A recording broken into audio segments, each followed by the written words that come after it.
There's a large number of Australians dying every year due to overdose on prescription medicine, particularly painkillers.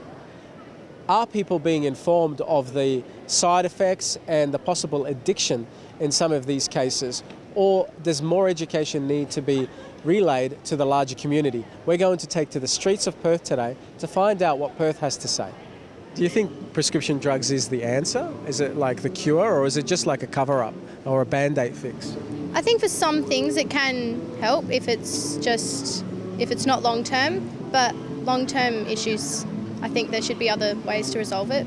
Using painkillers maybe it's not the same as ice, but it's the same kind of mentality about using drugs in the wrong way to deal with the problems of life, which ends up with bad outcomes, I think. I do hope, I'm not sure, that all the chemists are linked by computer, so that if I go to chemist A today to get my drugs, I cannot go and get the same drugs from chemist B tomorrow. So I think there has to be some form of legislation, whether that is coming from the government side itself or from the medical world. I'm actually surprised at the statistics you've just given. I didn't even know it was happening at all. I mean, it obviously needs to be regulated. Do you think the government needs to play a bigger part? I would have thought so, yes. Yeah. Certainly pharmaceutical companies as well. They're obviously creating the products, so they should know what's going in there. Pharmaceutical people should be educating people and look at the packet. There's benefits and there's the side effects. Do you read them? It's important to know how these things affect our whole digestive system. Is it the government or the pharmaceutical that should be providing education on the medication out there? I think it's both.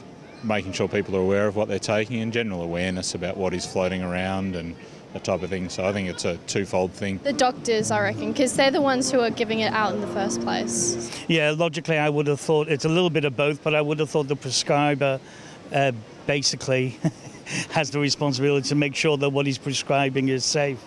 Do you think prescription medicine is the answer, or is there better alternatives? In some cases there could be better alternatives, but that's up to the person that is prescribing the medicine. Normally speaking, that would be either a doctor or a psychologist, psychiatrist.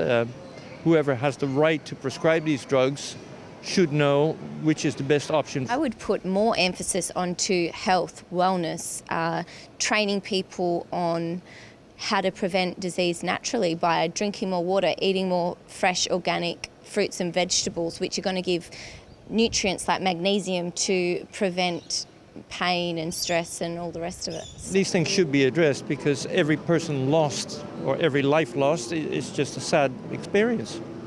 These people need help, and it's up to us and the system to help them. Bas Tadros for Undercurrent.